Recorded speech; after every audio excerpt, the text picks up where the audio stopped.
This is a line from Wilco that I always think about, and everything feels lucky, not only existentially right now, because we're just lucky to be here and be alive, but to be part of these kind of communities and to have people, you know, who want to help you get better and you want to help get better, and just I think it's an amazing thing, and I'm very, very eternally grateful for it. I'm grateful for it every day. Penumbra and image sets are amazing. Like Jeffrey and Leandro, I mean, the things that they're doing with the foundation is really incredible. And Jenya and Kevin and Nate, all the energy and the time and everything that they put into image threads is truly amazing. And I think these are great resources. So I'm pleased and really grateful to be a part of those things. And it's a big part of, you know, what I think about and what I do on a you know, daily and weekly basis. So I want to talk about, we're going to go back to this slide, but I just want to tell you, I'm from Central Illinois. These things are going to become mildly important. So that's Piatt County there in the red, Central Illinois. And I live in Brooklyn. But I go back and forth, and I'll talk a little bit more about that. And that's why I bring it up. But sort of in between, after I graduated undergrad from University of Illinois, I completely had, you know, outside of photography, I had a business degree. I went to law school because I didn't know what else to do, but it was great because I went to Portland, Oregon. I passed the bar there and everything, but I didn't practice for very long because I was working for a firm that did some marketing communications around some legal stuff. And suddenly I had a resume that allowed me to take a job at the Portland Art Museum doing the marketing communications there. And this was one of the lucky strokes of my life to kind of get out of law and get into art. And one of the beautiful things was I was writing the newsletter and doing all that. And there was a guy named Terry Totemeyer there who was the curator of photography. And so I started to show him some of my really terrible pictures back then, but he was so generous and so nice. And the art museum, the Portland Art Museum, had a few Robert Adams in the collection, and they had some regional pictures of like Shore and Sternfeld because just because of that Pacific Northwest interest in some of those pictures. So he's like, "Hey, I think you might like this," and I'm like, "Oh yeah," you know, like so, you know, seeing those things, and they had some Helen Levitts, they had like Cindy Sherman or two, and so seeing those kind of things, like really opened my eyes to, you know, things I'd never thought about, and things that pictures could be. So, so that really kind of set me off to the races in a lot of ways. And, you know, kind of the classic, you know, I was looking at a lot of things like Adams, Friedlander, Susan Lipper, Andrew Modica, those kind of, you know, those kind of things were my touchstones, you know, always trying to broaden, but that's kind of where I came from. But then this is going to kind of start a theme that what I want to talk about is that I hit this book. It kind of changed a lot for me. Because, you know, when I saw The Pond, I just saw kind of a new way of making pictures or even inhabiting pictures, I guess you might say. Because like, for example, the things I loved about, let's say, Evans and Robert Frank and Helen Levitt and whomever, you know, they kind of rewarded and were enriched by knowing things about politics and about history, you know, especially about the Depression or about post-war America or those kind of things. And maybe even more specific things about knowing about car culture or advertising or like celebrity kind of, you know, those kind of things. And so I love that. I mean, I love the way that those activate your mind and the way that you gain from them. But then you hit this book and you're like, there's nothing you need to know from, you know, there's no history or specifics or that kind of thing. It's just like moment to moment experience. And that really changed the way I thought about a lot of things. And I think, I mean, all these different ways are still great and I do approach them all, but like, this is kind of where it really changed in my mind to being like an epistemological kind of experience medium photography, what it could be. So I'm going to talk about that as we go through things. I want to quickly, because I love, like, I'm stealing this from like Ron Jude and Jason Fulford when I loved some of their talks, like over the years where they tell you music love and, you know, all this kind of stuff that went through them. But especially I would just want to relate it to the kind of person I am and where this goes. So quick story, like I was a voracious reader as a kid, but like I never could connect with like The Hobbit and the Lord of the Rings and stuff. And I didn't know why, but we had this neighbor, adult neighbor, friend of my parents. and she would feed me books as she was done with them. And so like I went through all her Stephen Kings, but then like, because I ran through everything, she gave me The World According to Garp, and I was only like 12, or I was like maybe 13. So I don't know if you read this book, but like for a 13-year-old, this is pretty eye-opening because, you know, you didn't know that adults did this kind of thing, you know, what their normal relationships are like. But the point even wasn't so much that, you know, that was surprising, was that like, you know, I guess it was just my introduction to realism. Is like, you know, even if I didn't know exactly what adults did, I could measure it against daily experience. I could test it against that. And that felt like something important to me. So, so of course, you know, raced through all the Irving, as we, you know, a lot of people might do in their teens. And, you know, then one day I heard somebody said, or read somewhere that, that Irving was a Jamesian novelist. So suddenly, you know, you just go into Henry James. And, you know, I think, you know, what you learn from there is that like, just a normal conversation between two people can be the world, you know, like for many pages, and for, you know, it can be an incredibly rich experience. And I took a lot from that.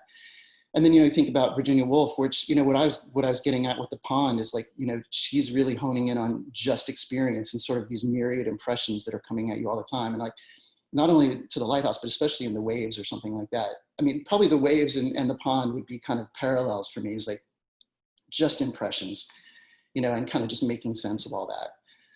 And then I bring up the Flannery O'Connor because I just really loved this one story that she was lecturing some writing students, and she was going to read A Good Man is Hard to Find, but she didn't want them to focus on the plot. So, and I'm not going to spoil anything here because you know, this story has a very harrowing end to it, but she went ahead and told them what that end was before she read the story. Because like, she's like, I don't want you to focus on the plot. She was like, you know, you have to read the story for other things. And I just think this is a really important, you know, point for me, is that the literal of any art form has become much less important to me than the figurative. So what that means is the subject matter is diminishing for me, and I'm much more concerned with formal issues. And you know, I'll kind of talk about that as we go through. But anyway, that's kind of been something that's animating me. And especially as I've kind of gotten to be an adult, I've kind of settled on, you know, a lot of the writers who really delve into self. And it's kind of crazy to think that probably Marilyn Robinson and David Foster Wallace are my favorite two writers, because they're probably so polar opposite in kind of the way that they go about what they do. But, you know, Robinson's just focus on, you know, the way that we can never connect with the world in the way that we would wish to, but the glories that we can have in that attempt, you know, that a bit of wildflowers or a wood pile or something, you know, how much you can see in that and how much that experience can be. And then, you know, David Foster Wallace then like it just activates a different part of me in that, you know, when I first saw his essays in Harper's like a long time ago, I was like, his brain just races ahead, and then he goes way ahead, and then he kind of doubles back, and then he footnotes, and then he does a parenthetical, and then there's footnotes in the parentheses. And it just felt to me like that was like brain experience, and it felt weird and fun. And, you know, so anyway, just, you know, just telling you like different ways that I really enjoy kind of thinking about how these people are working and how that can apply to me.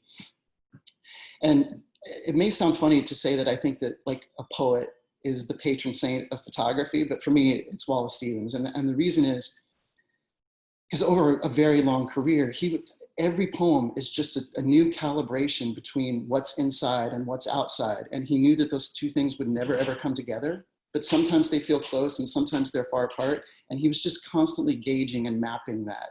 And he wasn't solving it. He was just saying, here's a poem, here's a poem, here's a poem.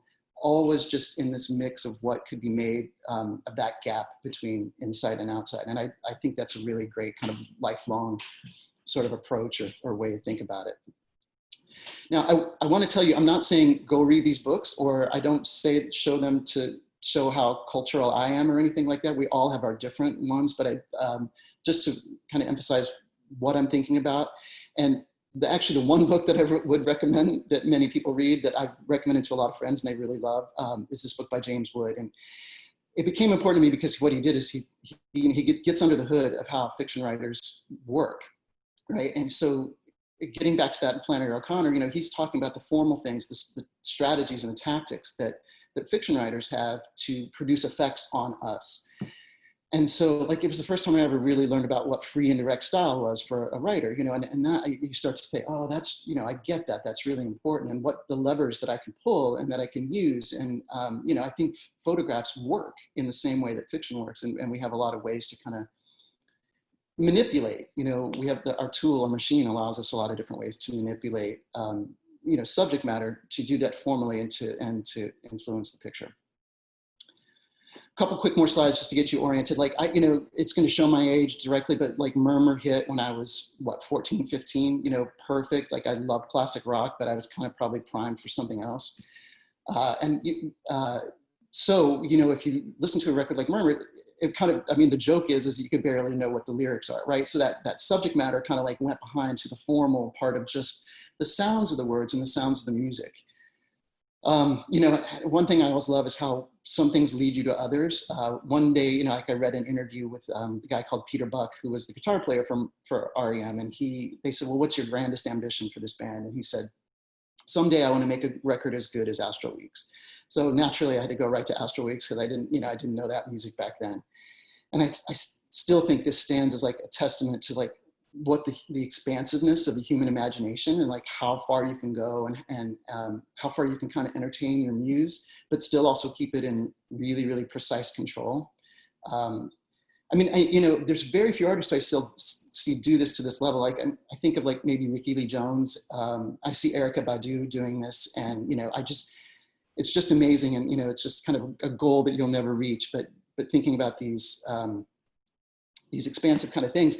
And then certainly, I guess, you know, that's a shift in me again, like now thinking about, you know, really contemporary jazz or, you know, modern jazz and classical music, you know, so there's no words anymore at all. We are really just talking about form. And, you know, to think of where Ornette Coleman's mind could go and, you know, where he could find the things in his machines and his tools to follow is, you know, it's just astounding. And to think about that and kind of puzzle that out.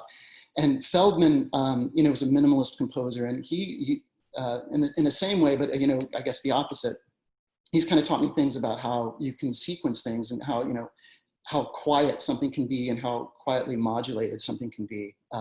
So again, not like saying, you know, like, these are the things you need to go out and listen to, but the things that you do listen to, you know, you should kind of try to peek under the hood and see like how they're working on you and what you can learn from that kind of stuff. Because that's been one of the most exciting things of like my adult life and thinking about how this relates to photography. So, okay, so going back to, this is kind of an important thing. I actually put in my bio, I say I live in Brooklyn and Central Illinois, and that is because in non-COVID times, I go to Illinois 5 to 6 times a year for 2 to 3 weeks. So I can actually say I live there for like, you know, 3 months, 3.5 months.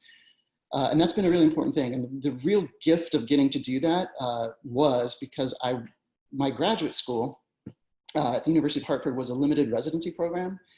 And so you know, I'd been working full time for a long time in New York City, and but Robert Lyons, one day he convinced me. He founded the program. He convinced me to, you know, to give this thing a chance. I couldn't have gone away for 4 full semesters anywhere, but this limited residency gave me the chance to do that. As you can see, it's really cool. You're based in Hartford, but the summer and fall sessions kind of rotate around different cities that are important photography cities. So, you know, San Fran, of course, New York. Berlin, other classes have gone to Tokyo and Portland, Oregon.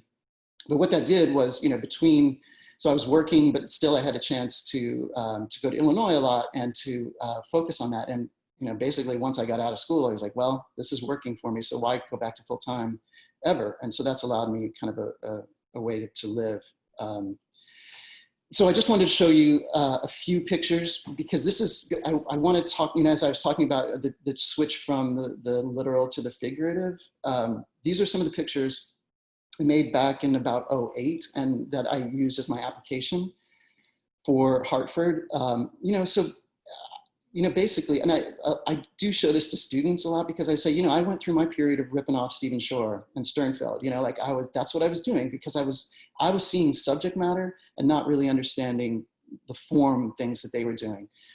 So, you know, they're fine pictures, but as you can see, I was really kind of, you know, you see something, you're like, boom, get it, right? But there's been a shift in that, hopefully. And, you know, like also, I think this was a time, you know, when Alex Soth's book was big, and even thinking back to Sternfeld's portraits, I kind of just misunderstood what those portraits were doing. I thought, oh, you know, I just stopped the camera down to 5:6, you know, and you can isolate the figure and boom, you got a great portrait. And, you know, it just really isn't that way.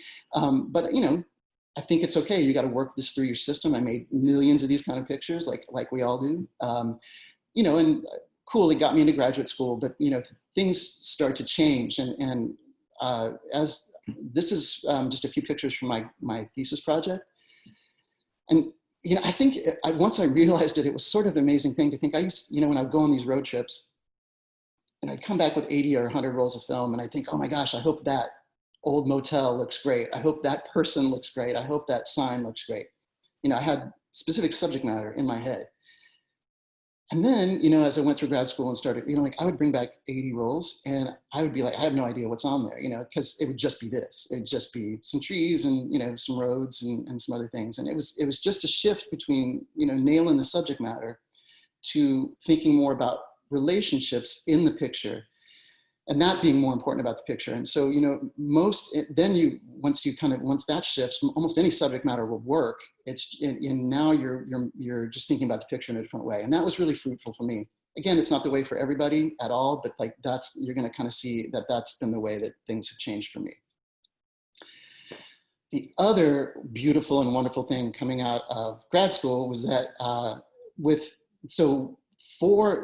me and 3 other guys lived in New York City, which was great because, you know, most of everybody else was kind of far flung all over the world.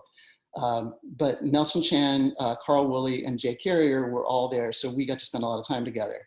We kind of created a little artistic collective called This Is Sausage, which became TIS Books, and which has been one of the most delightful parts of my life for the last, you know, 5-6 years. We published some amazing books by people like our heroes, basically. We started with Steve Smith, went to Justine Kurland, did John Gossage, Rosemary Cromwell, Michael Ashkin there on the bottom horizon, and your hostess today, Zhenya Fidland, a gorgeous book. So anyway, it's amazing to get to work with these kind of people and see their process and go through it with them. And to get, you know, spend time at book fairs and just meeting a whole lot of people. And so this has been a really important part of my life. So part of what we were doing in TIS was not only publishing our heroes, but, you know, I think one of the things everybody has to do is kind of, you know, take charge of some things for themselves. So we wanted to have a few things out by ourselves as well. So we created these little sets of 4 books. We've done 2 of them, you know, maybe there'll be a 3rd at some point, but, you know, the 4 of us could kind of get our own work out there and get and start to make some of those kind of things happen, because I think the DIY aspect of, you know, it's still really important. You know, nobody's going to come knocking at your door to publish you and to get your shows and stuff. So it's you got to kind of come up with ways to make some things happen. So, all right, and talking about making things happen. So that little book that that you saw on there, the stack. This is my first little thing. It's one of that 4. It's called A House in a Tree, kind of a Ruche-ish title. But so I'll tell you, as I was making my thesis work in graduate school, I was going with my dad along an old abandoned rail line, and this house sat right across from that rail line. So we went by it several times. And later I realized, like in my contact sheets, like how many times I'd photographed it. And because it was, I don't know like how it was architected or structured, but like as we moved around it, it was like a cubist thing. It, like all the angles and everything seemed to just change so strangely. And I just really loved it and didn't realize I'd photographed it that many times, but I did. And it kind of became, you know, just this thing I love about photography is the way to, you know, freeze a moment like that is so ephemeral, you know, because like I said, you know, every step would change things with this thing. Then at the same time, this tree stood right across the little chain link fence from my mom and dad's yard. It was in the neighbor's yard, but you know, this very elegant, lovely curve in this tree. Just, you know, as you moved about it, and as the light changed, and as the season changed, you know, like the volume of this thing changed, and just its, you know, its spirit or whatever it is, you know, changed with all this. And I obviously photographed it many, many times over a couple of years. And then I just sort of realized that, you know, these were the same thing. The house and the tree were, you know, just ways to kind of capture things. And and really that the photograph was making the thing, this was the moment. It's not about the tree or the house so much, it's about all these kind of accumulated things. So anyway, so made that into a little book. And then next I did my first like basic monograph, I guess you would say, is local objects. And this was done with the Ice Plant in Los Angeles. And that's Trisha Gabriel and Mike Slack are the Ice Plant. And so they put out this book. Here's the cover. So it's, and I'll tell you also, I'm going to go through relatively quickly through pictures. Everything is on my website if you really want to see all the pictures or see them more slowly. But this book, it was coming out of grad school. I was thinking about, how to make pictures and what I was going to do next. And I ended up doing just a lot of verticals. And this is going to sound like the most banal sort of insight or observation, but I was really loving what the camera was doing at a vertical and really resolutely holding the camera level, right? Not going up a little bit so you'd sweeten the picture, like really keeping it down, because to try to, the foreground is, there's a lot of foreground when you do that. Again, simple observation, but like really kind of letting that go and seeing what could happen. And then, as I was doing that, kind of finding that it was matching a tenor in my life right then, is like feeling a little bit disconnected, feeling a little bit far away from things. And so, I think these kind of happy, whether or not you're happy, they're happy sort of coincidences, like between how you're feeling and how you find a method of making pictures and your distance from them, and things like that this all kind of came together. And, at one point it was horizontals and verticals and I was looking at it, but like at one day I just was like, well, why can't this be all verticals? Because that was really what was getting at what I wanted to get at. So, the other thing I did in it was to, I thought that I did think it needed more grounding than just being a bunch of verticals. So throughout the book, there are two different kinds of repetitions. One is, I call it temporal repetition because it's the same subject matter, but it's obviously over time, and those are kind of spread out throughout the book. And then there's a more of just like an easy repetition between, two pictures made very closely together. So there's two different ways that the book is kind of anchored for experience like this.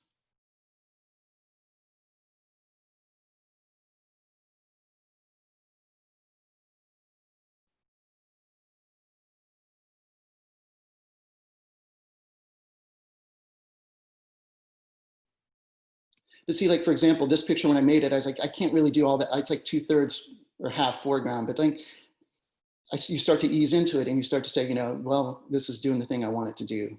So.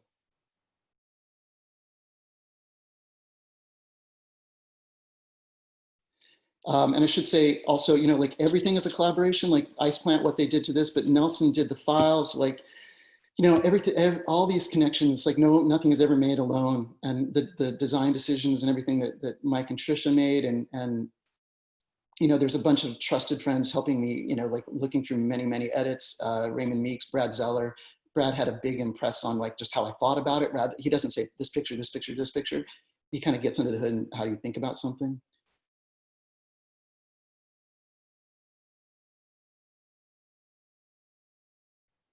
Also, I'll tell you one thing, I have a model in my head and it doesn't always get executed, but that I want every last picture to be like the end of The Dead by James Joyce, with the snow falling faintly and faintly falling, and the main character, Gabriel, is sort of devastated by some news he's just gotten, but the world's gonna go on. So anyway, that's kind of my ending model. Again, whether or not it happens, but that's just kind of a little homage, I guess, to that in my head. That's the last picture. So I want to tell you the other really important thing is, as this was going along, I was starting to get doing some writing, and I would encourage anybody out there with a proclivity to do this to start writing and to start thinking about this, because I think there's still a really great need. And I think the need obviously has probably even gotten more so in just this last year, with different perspectives that need to happen. You don't need more white guys like me doing all this writing. There's plenty more opportunity and there's a lot more need for it. So what was really cool is for TIS is we were trying to, build up our website and start to build an audience, obviously. And so I would start to write a number of essays, which was really cool because, you know, once you kind of just get a few things out, suddenly other people are like, hey, will you do stuff for us? And so as you see on the right here, this, where it says no ideas, but in things, like the Camera Club of New York said, hey, do you want to write first for a little bit? Sure. And then, you know, we did some podcasts, and this was actually part of TIS, but, you know, got to have amazing experiences walking around Paris with Mark Steinmetz, or walking around the woods of Washington, D.C. with John Gossage. And what you don't see there is Carl Woolley. Well, he made the pictures, of course, but trailing us like 10 or 15 feet behind, and he's got a wireless mic. And anyway, he did a lot of amazing work to make these things happen. And so anyway, you know, like I said, there's opportunities, and people want people to do these kind of things. And I'll show you that. So what this expands into is that, you know, like Mary Fry asked me to write for her book, which was probably the most professional pressure I've ever felt in my entire life, which it was good pressure, but, you know, Mary's a hero. So that was really, really amazing to write for her. And then this recent book by David and Ian, David Billette and Eden Klein, Rabbit Hair, I wrote an essay for that. And it's just one of the freshest and loveliest books I've experienced in the last couple of 3 years. So that was really cool. And then, like, for the Houston Center Photography, for their Spot magazine, what we did was basically just the John Gossage podcast. I, you know, made it into a printed piece. But I wrote on Richard Rothman for Contact Sheet for light work. And then when Stanley Walaka-Wanamba edited a photo book review, he asked me to write on Michael Schmeling. So anyway, I just want to emphasize that if you start getting out there and people realize that you're interested and you can write, they're going to start asking. And it's a really great way to kind of build up your practice if that's, you know, in the kind of thing you're interested in. Okay, so the other we'll go quickly through this, but the other little set of 4 books I did with Nelson, Jay, and Carl, my book was called The King of the Birds. Actually, a lot of times I like to just show this because people think I never photograph people, but I do all the time. I just don't show it very much. You know, the reason, though, I guess I don't very much is because I went through my crappy period with you know, the early ones that I showed you, but I've started to get into this thing where I'm like, you know, just watching my nephew, then, you know, like the cool thing about it for me is, like, I usually feel like if I'm photographing whatever, like I feel like I'm calibrating myself against the world, as I was talking about with Stevens before. When I'm photographing him or my nieces or other people, like, he's in the act of calibrating himself against the world, you know, like finding out what he can do physically and what, you know, and his ideas, expressing them and all. So, like, I'm doing this thing while he's doing the thing inside it. And it's just like endlessly fascinating to me to kind of gain access to the thing I'm trying to get at, that calibration, that gauging. He is doing it at the same time. And so that's kind of what I'm really interested in, is trying to, you know, figure that out and work with it. All right. So next book, big collaboration, Adrianna Ault and Raymond Meeks. So Ray and I had been talking for a while about doing something together. It's kind of a reboot of the Orchard Journal that he'd done before, which was collaborative projects. And so it was one of those kind of cool things where we probably talked a long time before we started to really execute. And you know, I think in my head, I don't know exactly, you know, what was in Ray and Addie's, but like it was a winter book for sure. It was like, you know, and I had a protagonist in mind. And so Ray and Addie made these pictures, which I think, well, here's the cover of it. I'm gonna show you a few of their pictures. They made pictures that Addie's family had a farm auction. And so they made some of these really gorgeous pictures. And I just thought, you know, in my head, it was like, what better metaphor for like placing sort of a valuation on a life, you know, which we're valuing our lives. We're thinking about what does a life mean, especially now. But like, you know, this was almost like an objective valuation. You know, here's all the shit that you owned, and here's the land, and here's, you know, whatever, you know, and we're going to place values on this. So I really love these pictures. At the same time, I was making some landscape pictures. So they were making pictures in Ohio. I was in Illinois, so close enough, right? So I was making these pictures, and as you can see, I think the big difference is versus local objects is I was just thinking differently about the picture plane. I was really, most of these pictures, you know, I was pushing out towards, and I wanted to be more confusing and just more open, because that's what my head was for at that time, and for what I thought could work for this. So Again, much less centralized, even though like the centralized image here, but like, again, the picture plane was really important to me about moving out, outward in pictures like this and here. And back to a couple that Ray and Addie made. And that's mine. Again, some of mine. But the really cool thing about this was, so, you know, we had a lot of pictures. We were getting down to a good edit. We were kind of there. We got a little bit stuck. And so Ray suggested asking Brad Zellar to kind of be a guest editor. And he said, yeah. And, you know, we sent him a bunch of work prints, and he was visiting New York at some point, and he came back and kind of spread it out. I think we went to a bar and we found a big table and he spread it out. And we just, I mean, I think we tweaked it a little bit more after that. But it was pretty amazing. So another layer of collaboration. And he said, hey, this is going to sound funny, but before I saw these pictures a couple months ago, I wrote a short story that seems to go really well with them. And we read it, and, you know, just obviously begged him to let us publish it. So so it became a little booklet within the book. And I mean, it's one of the proudest moments of my life is like my picture is, you know, on this little Brad Zellar booklet, because it's just a really lovely story. So part of what Ray does as in these collaborative projects is that he also, as kind of a special edition thing, he takes photographs by the other artist, and he then kind of designs the book or has a hand in that. So, which was really important for these pictures, and I'm gonna show you why, because here's the cover. So also Carl Woolley was really involved in the design of this, and his hand is also really important. But what Ray did, like, so, well, I should back up a second. I said, I made these 4x5 pictures of the grain elevator in Bement, Illinois, which is my dad's hometown.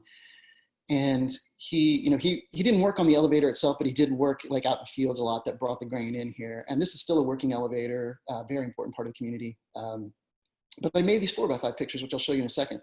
And I just thought I liked them, but I thought they were pretty static. And I was like, I don't know how this book is just not going to be just a catalog of these pictures. So as you see down here, though, Ray comes back to me with the design, like where he's flipped the negative. And so this is the inside cover, the first cover, and then the back cover has a different picture, but the same treatment. And so suddenly it was like this way to kind of enter the book and exit the book that like then made everything else make sense to me. It's something I would have never thought of in a million years. And this is the value of working with other people who can kind of like look at something and tell you how they think it could work. And just right away, I was in love with it. And it just really made everything. So, and Carl, you know, and Ray, very sensitive. They found a really nice cardboard kind of, you know, stock for the cover and everything. And it just works really well. And I'm really happy with it. So this was like, also I should say that my dad has an important role in almost everything I do, because a lot of times we just chase trains, because that's, he's a train watcher, which gives me plenty of opportunity to be driving around and just looking at stuff. But for this one, he was my technical advisor, and also because we had to both put on hard hats because we were, you know, in the hard hat zone, and also the wind will kick really hard around, you know, these taller structures in the Midwest, and so he's got his toe on the tripod to kind of keep everything together, and he's also keeping an eye out for in case any grain trucks are coming in, you know, because they're not watching out so good. So anyway. You know, and he would even, you know, he's also, I should say, a lifelong photographer. So he could kind of look up and he goes, I think you're half stop off. And I would check it again. I was like, sure enough, like he was totally right. So anyway, I did dedicate this book to him. I pretty much dedicate everything to him. But another layer of collaboration, you know, like you're never going to see him, but he was right there. And I got to tell you, it's not so easy putting a dark cloth over a hard hat. You just got to try it sometime because it's very comical. And I was glad there weren't that many people around. Anyway, I'll take a quick breather there. And the next thing I got to do, really lucky, with a good buddy of mine, Nathan Pearce, more of a Southern Illinois guy, a couple hours south of where I'm from. He and I were kind of tossing around ideas to make a zine with different pictures we made. And very fortuitously, Clint Woodside of Deadbeat Club caught wind of that. And he just made it something like better than I would have ever imagined. And so happy for that. So it's a book called Still Feel Gone. And it's actually, you know, Nathan and I had made these different pictures and we were kind of figuring out how to work them together, how not, what was all going to happen. But Clint came up with this really fantastic idea. As you can see down here in the middle, the lower middle, the book has a common backboard, but it comes off at each side with a different set of pictures. So Nathan's on one side and mine are on another. The book still has the same name. Both, you know, it's just called Still Feel Gone. It's not two different books, but you access it in two different ways. And so I'd made these 4x5 pictures. Again, you know, pretty formal, static. Nathan had made pictures out of the, you know, train window. And so they had motion blur, they had all this kind of stuff. So, you know, quite different, but we were getting at the same kind of thing. And that's why I really love how it came together. I should have put some of Nathan's pictures in here. But here's, this is the 4x5 things I was doing of rail lines in just a couple counties around me in central Illinois.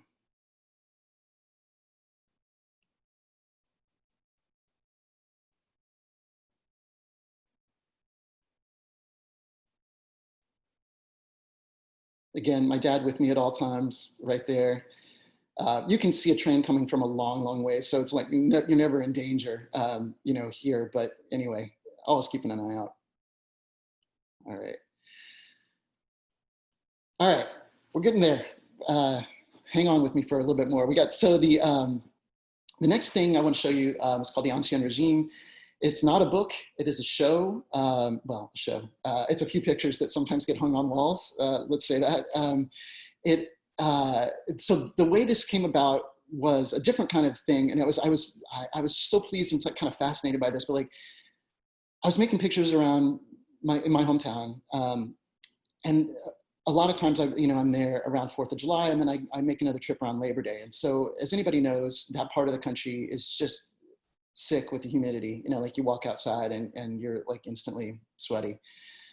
Not unlike other part of the country. But anyway, that does something really interesting to Tri-X, you know, like it just creates this sort of blown out skies and, you know, and it started to make me think of Atget pictures. And, you know, I just thought, well, that's something interesting. And so like, I really sort of just loved this one was just born in more of a visual effect, you know, and so I started thinking about Atget a little bit and thought about his sort of, and some of my favorite pictures, more the later park pictures and stuff, like these mixtures of organic forms and like man-made forms. And then, you know, he never used the title, The Ancien Regime, like that was when Sapkowski and Maria Morris Homburg did the books for MoMA, they named one of them then. But I just really, I liked it slightly ironically to think about, you know, just a small Midwest town being ancient and being a regime, you know, like neither of which it is, but there is sort of a you know, an ancientness to it. But again, you can see like, and you know, it makes these pictures a little harder to print because, you know, whether you flash the print or do whatever, you got to get some sky in here, and there's almost no sky in these nags. But anyway, that's what I was interested in. So.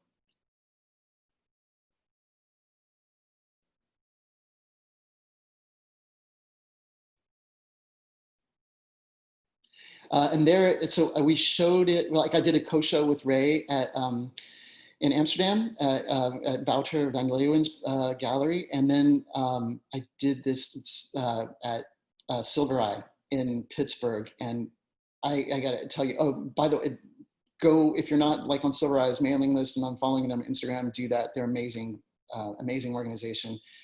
There's a lot of also opportunities if you're looking to submit work and all this kind of stuff. So these guys are really great. And we did this remotely, but they just framed and hung this thing so beautifully. And I was really, really happy with it. The other great thing was I have a sister outside of Pittsburgh. So my whole family got to come and be there for the opening night and everything. It was a really special time. So anyway, that's how that looked. So now we're getting really close to the current day. This is the book about a year old, again, with the ice plant. So it's called Christmas Day, Bucks Pond Road. This is what it looks like, front and back. And again, I just want to tell you a little bit about collaboration. Like the moment like that Mike Slack pulled this up on his computer and showed me this cover, my first was like, what? And then this right away is like, yes, because I would have never imagined doing anything like this ever in my life, using this color, using the image this big. And just like, it's so gratifying and so delightful to work with other brains, you know, that are just, you know, not only are they inventive, but they want to get like every last bit out of what you've done. And that's the part that's just killer to me, is like, how many people around me and how many people I work with, they just seem to be motivated about making things better, which like, and that's, you know, what I'm trying to give back. It's like, it still astounds me, like the energy that Mike and Trisha will put into these things, and that Carl and Nelson will put into the energy of the TIS publications. You know, it's just really gratifying. So anyway, here's some pictures from that book. Again, Nelson did expert file preparation for this. Even up in like till the day of printing, he was changing things based on separations and all that kind of stuff. So again, when you have friends who are that valiant and that ready to do things, you know, it helps. The other thing I'll tell you about collaboration. So I gave this maquette to Mike and Trisha, and they weren't like deal breaker ideas, but like I said, I want this book to be slightly landscape oriented, and I want all the pictures to be the same size, whether they're horizontal or vertical. So we ended up making a book that was tall, and where the verticals and the horizontals actually, they're all consistent size within them, but they are different size. And of course, you know, Mike and Trisha made the right call on it. And again, it's just being open to those other things and for them to happen.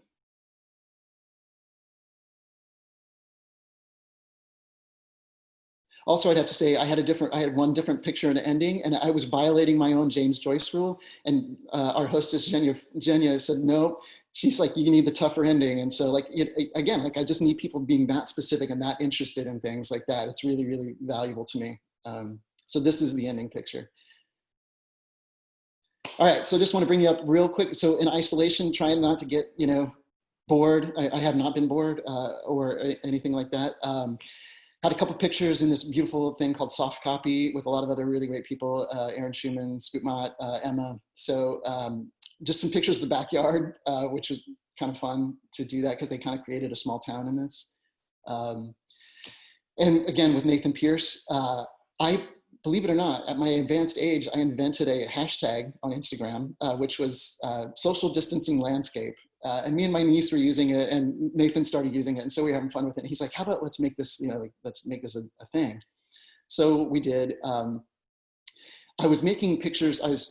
My buddy, John Kilbane, had a really good idea. He's like, let's just start walking in the park like once a week. Cause I never photograph in New York. And so I started taking 5 rolls with me, and we would make a walk, and we've been religious. We've been doing this every Sunday, pretty much.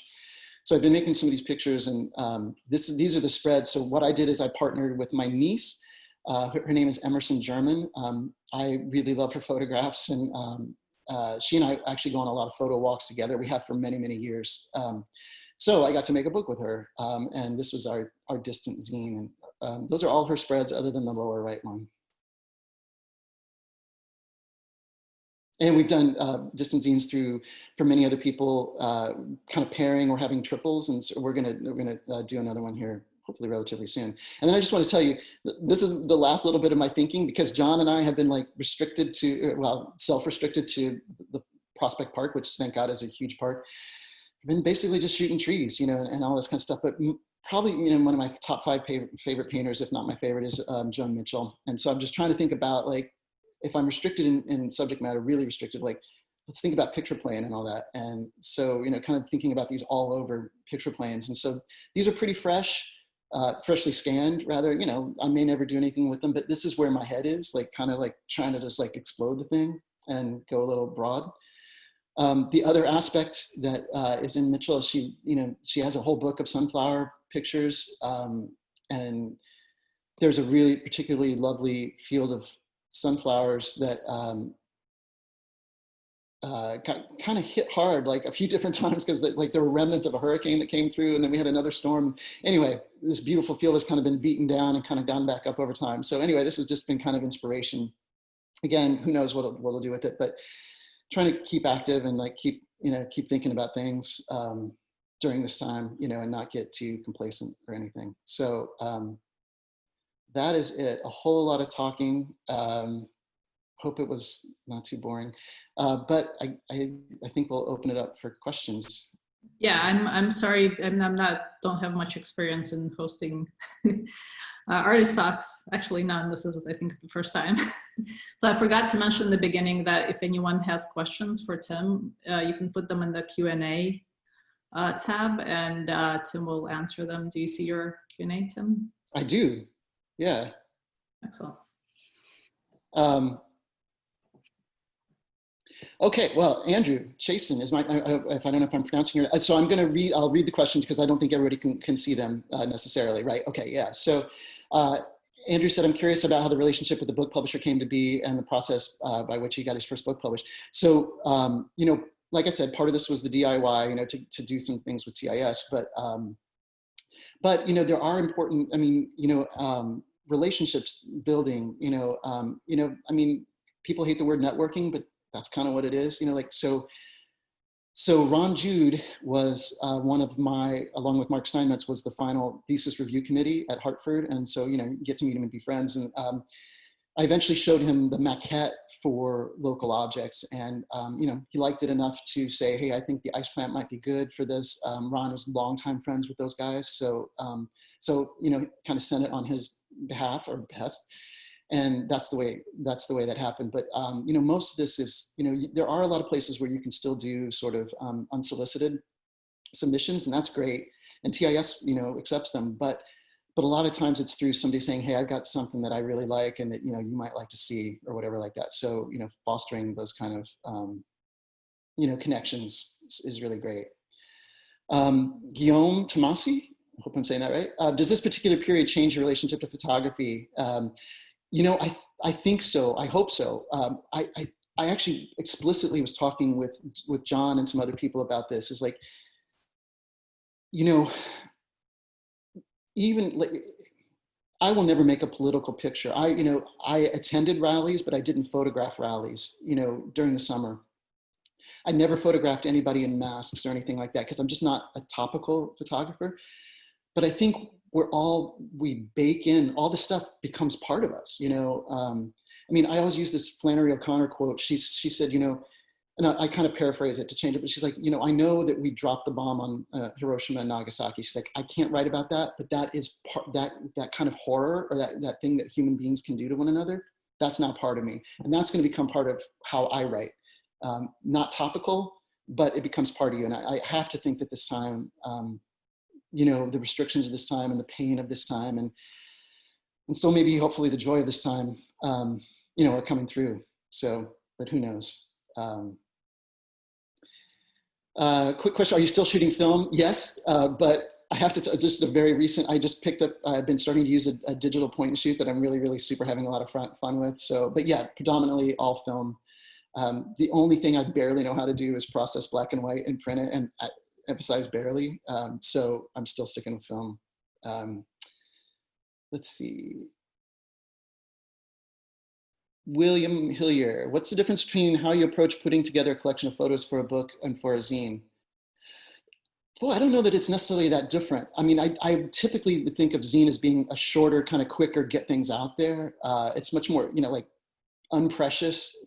So that's, I think your objectives are still to tell the cohesive story, you know, make something coherent. But I do love zines. They're just, you know, they're meant to be not thought out as much, you know, still thought out, but like, you know, just, you know, if you make something in a few weeks and you want to get it out, that's the zine is like really the perfect way to do that. Whereas generally you're going to think a book is going to be taking a little bit more. Let's see.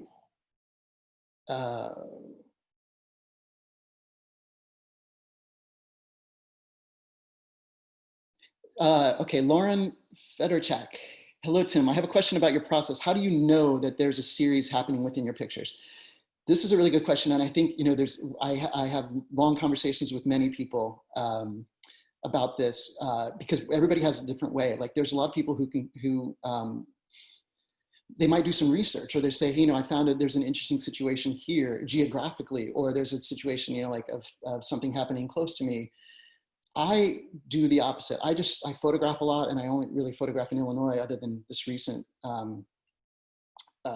work. And so I tend to look back at pictures and start to say, oh, is there a strain in here? And maybe it has to do, you know, it could have to do with subject matter at first. It could have to do with formal things. Like I said, I was looking at pictures and light was suddenly, the light of the sky was suddenly doing something for me. So, you know, I don't know that there's a moment when you know, but you kind of start to see these things kind of percolate a little bit. And then you can say, oh my gosh, I want to explore that a little bit more. And so I'll like bring it to front of mind in my next times that I'm photographing. And I think that's kind of the way that it works with me. Anonymous attendee, have you ever read Proust and or Brassai's book about Proust and photography? I've not read the latter. And I've gone twice through Swans Way. I heard somebody say that you shouldn't read it until you're 40. And I wonder if that's almost true. I think Swans Way is one thing that most photographers, if I were giving recommendations, that's probably something that could help a lot of people.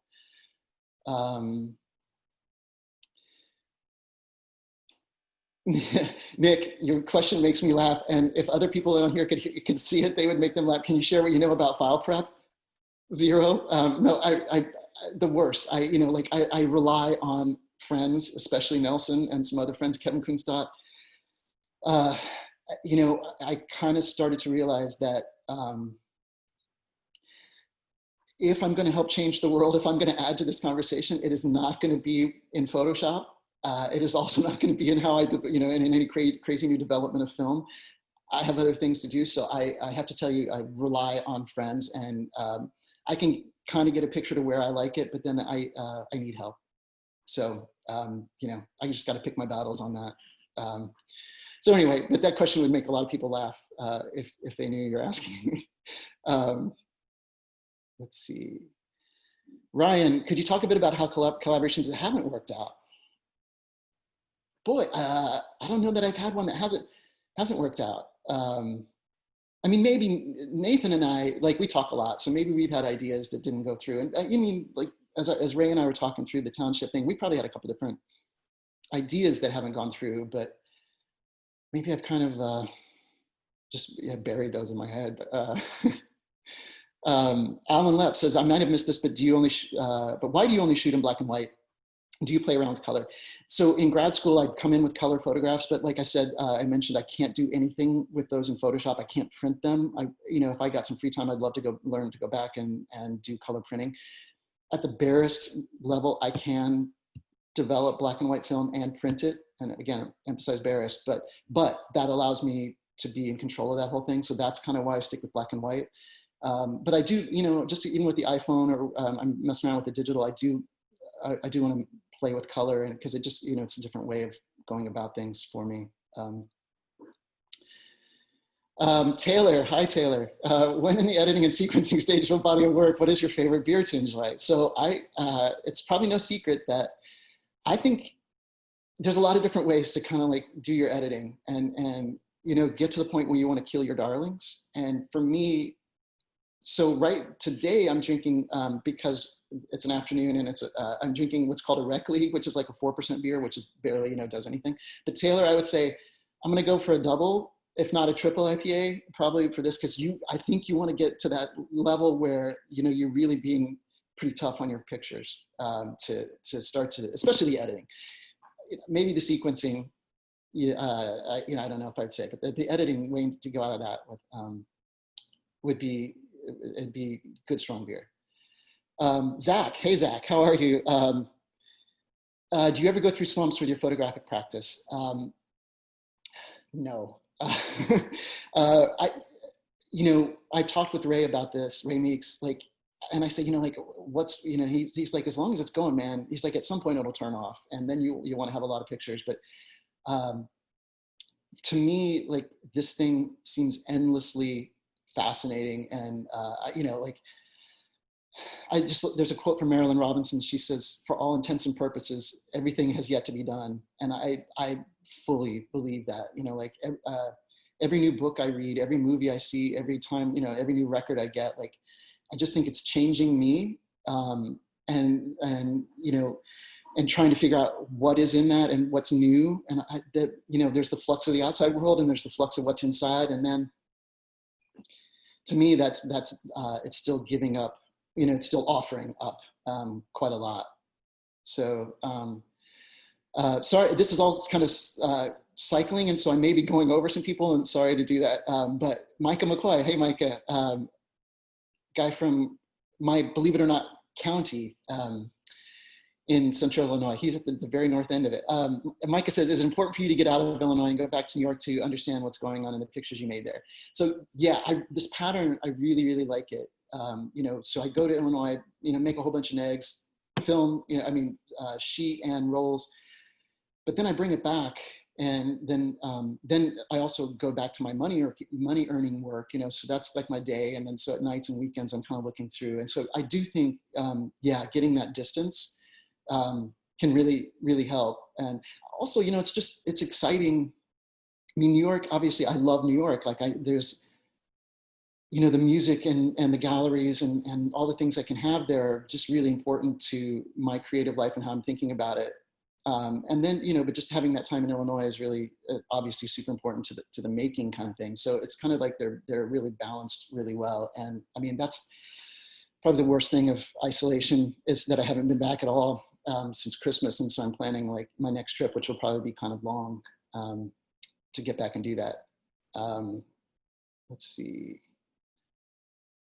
Chai, and when you sit down for a first edit of a project, do you stay in an intuitive zone, or do you automatically pick up patterns and start to analyze that? You know, I got to say, it's probably got to be some sort of balance of that. But probably for me, it's more of that. I think, you know, I'm the kind of guy who is more of that pattern and analyzing a little bit, trying to be more objective about the picture. But boy, it's a good question. I don't know that there's a specific answer for it, but at some point you're going to have to get down to brass tacks, and you know, when you really do your editing and figure out, you know, and then I think it's, strangely enough, I would say it's less intuitive. I know a lot of people might say it's more intuitive at that point, but I think when you're being harder on yourself, maybe that would be my definition of being less intuitive. But Eric Anderson, in addition to Mitchell, which other painters are you interested in and how they influence your thinking? So funny, I have a slide in here when I was talking to students at one point. I really love Marston Hartley. And one of the things that was important for local objects, so Hartley tended to paint more verticals than a lot of artists I know. And I started to really look at the energy in a Hartley and figuring out what was going on there and why that was happening. So that was actually specifically important. And I just really love his paintings, you know, and those landscapes. Cy Twombly is somebody I look at constantly, you know, trying to get through all that. I really, you know, now that I'm thinking a bit more about color, Pierre Bonnard is one of my very favorite painters of all time. And also, like, that is where you start to think about, I mean, the guy would move toward the edges and place things at the very bottom that seemed to be important. And like that, I think Bonnard is endlessly fascinating for, in a realist work, how the picture is constructed. And then obviously the way he put strange colors together, which, you know, we don't have that option so much, but like the picture plane and everything is pretty fascinating. Hey, Josie Schreier, what is the soundtrack of your life right now, and how does it relate to what you're photographing these days? Well, you know, this changes a lot. I mean, Joe knows that I listen to a lot of music, and like the new Sufjan Stevens record is kind of whack, and I'm really into it, and I've just kind of been listening to that nonstop. I mean, it's still only a week old or even less. So, so that's that. But otherwise, like, I mean, I kind of alluded to is like, I love, you know, pop music with lyrics and stuff, but like I have just been listening so much to a lot of mostly classical music made in the last 50 years, which means kind of strange music, you know, and finding a few friends and we're kind of sharing that stuff. But last weekend, the first concert I've attended was actually a concert of new music outside. And some kids walking by the street, they're like, this music is so fucking bad. And I was like, they're kind of right, you know, like, because like, why in the world would like a drone, you know, from 12 different instruments sound good to you? Anyway, I'm going on a little too long. But so that's where it is.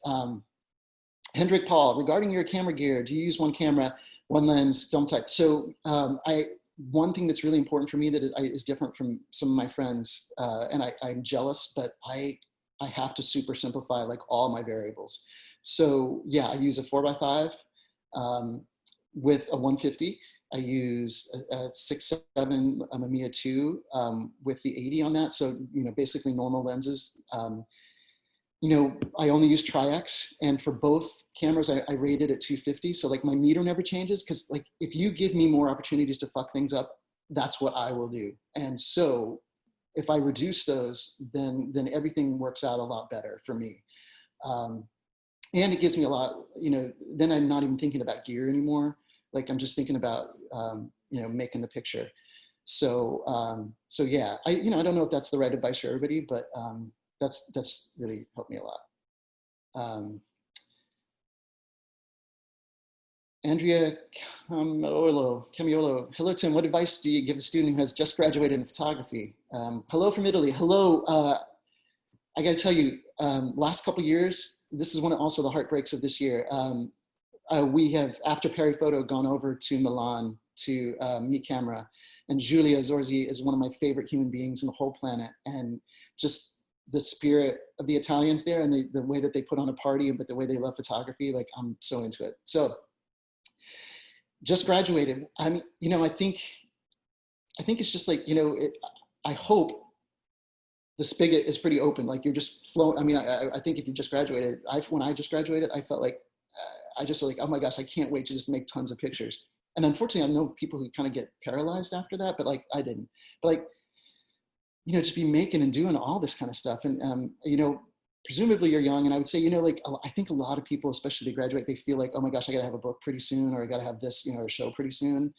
And, you've just got time. You've got a lot of time. And not worry about those things, and just kind of like, go with it and see where things are going. Yeah, and not feel too much pressure to be doing things right away. I can also say this from a point where like I didn't go to graduate school until I was 42. So I'd learned in a lot of ways to kind of just relax and let things happen and be a late bloomer in a lot of ways. So maybe it's kind of easier said than done for me. So anyway, all right, Scott Kaplan, when photographing the figurative, it's hard to stop entertaining the endless stream of consciousness. How do you generally know that your projects are done and that you're ready to move on? I think that's a classic question, like when is something done? And I think, you're right, but I have tended to feel like you get to a point where like, you're like, I'm done with that kind of picture. I'm not learning anything more from it. I'm not really, and I think it's, for me at least, and for people I've talked to, it's a noticeable moment. It's not so abstract when you say, like, for example, just the easy, simple example, if I'm making verticals with a handheld camera, there was a time, especially with all that foreground, I was just like, all right, it's done. I think, I said all I could with this. And so and it was a pretty clear moment. Andrew says, if you don't do your own darkroom prints. So I do my own darkroom prints, and I know I've never shown anything digital, but I will tell you, and it just in full disclosure, like I've printed with Brian Young, who teaches at ICP, who's a brilliant printer, and I printed with Ray Meeks. So I print myself, but a lot of times I'll get to a point where I'm not getting what I want out of a print. And then these guys are like print whisperers. They're like, they give you a little clue, and then you go back in the dark room and kind of work it out. So again, a collaboration for me, but no, it's become important for me to like, last couple of years, is to do all that darkroom work myself. And it's an important feedback loop because, you want to, and Brian Young kept emphasizing this. He's like, if you make better negatives, that's going to be an easier time in the darkroom. And I mean, obviously complete truth that everybody knows, but you just you just keep learning it in a feedback loop. Mike Slack, can you discuss the relationship between photography and karaoke? No. Yeah, I would need stronger beers. No, I mean, I think, so one thing I will say about karaoke is that, like, when I was talking about sort of abandon, I think, I think that what gets into people and what makes them love karaoke is that sort of letting go and freeing up of like, the normal things that you're supposed to do or what you're supposed to do. And I think that what I would say the relationship is to try to like when you're making pictures is like free up those kind of ideas about what is supposed to happen and what, you know, like, and how things are supposed to be. And that I would say maybe is the relationship. So. Anonymous attendee, can you talk a little more about what is going on in your images? Why houses, roads, trees? I'm not quite sure I understand. Okay, yeah. So what I'm trying to get at is, here's the bigger picture, is like, I think we ourselves are made up, we have relationships between what's inside and what's outside. And they're constantly changing. There are a bunch of them, they're constantly changing. The problem with humans is that we can't tell each other directly what's going on inside. Even, you know, our most sophisticated language is just not up to the task. So, because we can't tell the interior things, we need to create relationships among exterior things. And that's poems, that's pictures, that's symphonies, that's everything. You know, every artwork is made of entirely external things. What I was emphasizing earlier is that I'm trying to get away from just, you know, thinking about the subject matter so much and thinking about what those relationships are. And so that's why it's also been, you know, like if you just say, well, okay, certain houses and trees and stuff, but, you know, we have this remarkable machine that depending on our lens can flatten or lengthen what's in there. Depending on our aspect ratio can create different relationships within a picture, can seemingly press things against each other. The important thing to remember is that these relationships that are photographic, that are made in a camera, they never existed in the real world, right? That's the magic of the camera.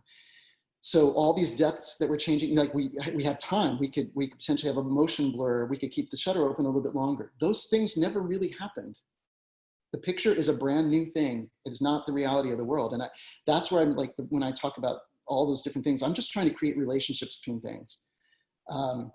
And interestingly enough, I'll just tell you a little story that emphasizes this. I was walking this morning with Jenya's father, and he said, did you find anything worth photographing? And I was like, you know, that's such an interesting question. Everything is worth photographing. And it's not because I think, oh, that's a funny or a great looking thing. It's because I'm trying to like create relationships among a couple different things, maybe a horizon and all this kind of different things. So long-winded answer, and it gets it like a high theoretical thing, but that's really, what I'm thinking about when I do those. So,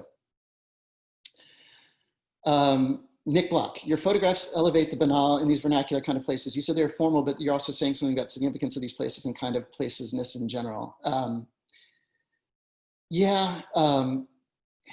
So significance, you know, like part of it, significance goes a little like, some people say, oh, Midwest or this. And I was like, you know what? I love the Midwest and I'm a champion of the Midwest, but I don't think I'm making pictures that are going to teach you about the Midwest or they're going to give you information about the Midwest. It's just a really amenable place for me to make pictures because it is pretty plain. You know, there's no mountains, there's no ocean, there's just not a lot of fanciness. And so that kind of calms down all those things for me. So it's less about placeness in the sense of like a specific geographic place, and more maybe the place is between, you know, the place is between the maker and the made, you know, and thinking about that. So, hey Jeffrey, how you doing? What's the last thing you fucked up? So I got to tell you the reason, like this little digital camera that I'm using, I really love it, except for right where my thumb sits is the little dial that like you can push up like to exposure, you know, level or down. And of course my thumb is automatically doing this. And then like I end up with all these pictures and I'm like, that are completely over or underexposed, but I'm bad at that shit. Like I will automatically do the stupidest, dumbest thing on that. And so I almost want to find a way to tape this down, and I've gotten better at looking at it, but like, it's just the little things that like, I'm terrible. And so like, I got to try to do this way. Hey, Nelson. So Nelson and I, you know, we've talked for years about pictures. So this could really go off. Though you say you've moved away from subjectivity and more toward formal meditation. One day on a museum wall, can your retrospective exhibition text say that your subject matter was in fact Central Illinois smooches? The smooches are important. So yeah, I mean, okay, yeah. But my subject matter is actually I just, like this goes back to the Wallace Stevens thing. I think the subject matter is always the interaction of the maker and the made. And, and maybe, if one could say I'm a Central Illinois kind of guy, then I would say that, I mean, it was interesting to try to make these pictures in Brooklyn. The one cool thing is that, once you start to get into it, you realize that hardwood trees in the Northeast are different than hardwood trees in the Midwest. And that, I went and looked it up. It's really true. And, like you're actually getting a different view. But it was like trying to figure out, like, am I the same way I make pictures in Illinois, am I just transplanting that to Brooklyn? And I don't know the answer to that, but it was like something interesting. Okay. Connor Gordon, I was really interested in the idea of the ending note motif that you often find yourself circling back to. What's your reaction to coming back to that so often? I do the same thing and go back and forth on how I feel about it. The thing is, like, I mean, when you kind of set these things for yourself, they're also to be broken. You can say, oh, no, I'm not going to do it this time. So, yeah. And if you're boring yourself with some motif, then, give it up. Right. But I do think, and, especially when I work with students or when I'm helping to edit a book or when I'm doing my own, I mean, I think motifs and leitmotifs are really important to how again, this is going back to that book I told you about, like the James Wood book. There are ways, when you make a book or when you make a show, you're trying to modulate an experience for your audience, and there's specific things you can do with that. And, in a book that could also mean things like full bleeds, going through the gutter, placing pictures all around, placing them in different sizes. And you're trying to modulate all that stuff to tell the reader how to read the book. And what that means, though, is long-winded, is that you're going to have to control those things. And whether it's kind of subject matter motifs or, all these different things like aspect ratio and color and black and white, all this kind of stuff, you got to tell the person how to read the whole thing overall. And sometimes that means going back to these kind of things. Okay, so I'm going to mess up your name, Xiaofeng Sui Zhu, or sorry about that. I wonder what's your studio practice like and how do you function there normally? So living in Brooklyn, my studio practice is that I sit on my bed and take the books off the scanner because they're stacked on top of it, and the scanner is stacked on top of the printer. It is a very kind of tiny thing. I am jealous of people who have studios and place to work, but I think because of this life way I've chosen is to kind of live pretty cheaply and be able to go to Illinois for such long times. Like, I've really given up the idea of a studio, and it's worked fine for me. If I had more space, I would certainly take it, or if I could rent a studio space. But anyway, it's just, I probably should have said something about this. Like, one of the brilliant things that Robert Lyons did with the Hartford program. So I think if you think about school, and especially about a graduate program, one aspect, the one that we think of most, is to try to make your pictures better. Obviously important, but I think my MFA also, just as importantly, taught me a way to live, like to be what I wanted to be, to make pictures. And the way that it got around to that was when we traveled and we'd go to, people who had gigantic studios. Then we go to Justine Curlin's apartment, and where she just works on her bed, and we're all jammed in there, and you get to see like, oh, like there's different ways to make this happen, and you can. And like, I'd never thought that I could work in New York City and do what I do and fund, the other activity. And so that was, I just needed people to kind of be showing me that stuff and showing me those models for that. And so that was just as important as pictures getting better. But is finding that way to, hey, Monaco, what beer should I try out tonight? I got to tell you, well, wow, in Boston, I don't know. I need to send you some of these single cut beers from Queens. They're pretty awesome. Or I'm really jonesing to get back to Central Illinois, because in right outside of Champaign, there's a place called Triptych Brewing. That's really got me going these days, or has for a long time. Anonymous. Sorry to interrupt. Are you okay to keep going? You're doing an amazing job. The audience is probably dropping off by now, but yeah, I can go. And a number of questions finally started, open questions finally started to go down. So. Okay, good. Well, we got a couple more. So maybe, yeah, we'll just do one or two more. Is that? Yeah, or however many you want. It's up to you. All right. I don't even know what time it is. Anonymous attendee says, hi, Tim, what do you hope for people to gain from your photography? You know, I think it's the only thing that I hope for people to gain from anything is that you feel less alone.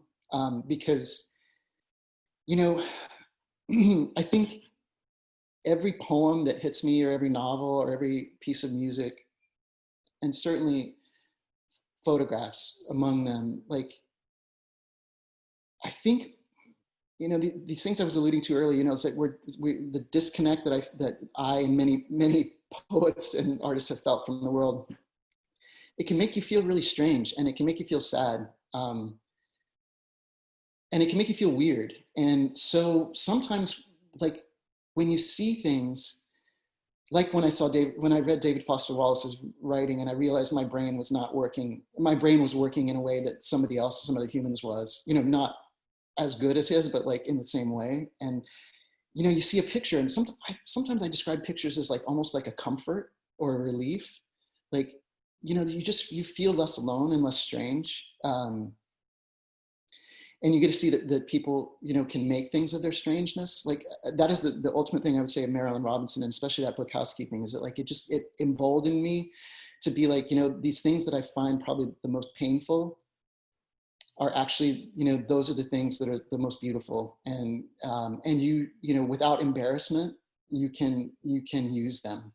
And so yeah, I guess my wish for anyone looking at what I do would be the same that I get from anyone else, is just feel less alone and feel less weird. So we got one question that I can't answer, but I'm just going to acknowledge it. Do photographs have a good chance in the fine art world photographers, if they don't go to school? You know, I don't know. You know, you can say Ray Meeks and Alex Soth don't have MFAs. So there you go. You know, like, two of my favorite photographers who are successful. And then, you know, but,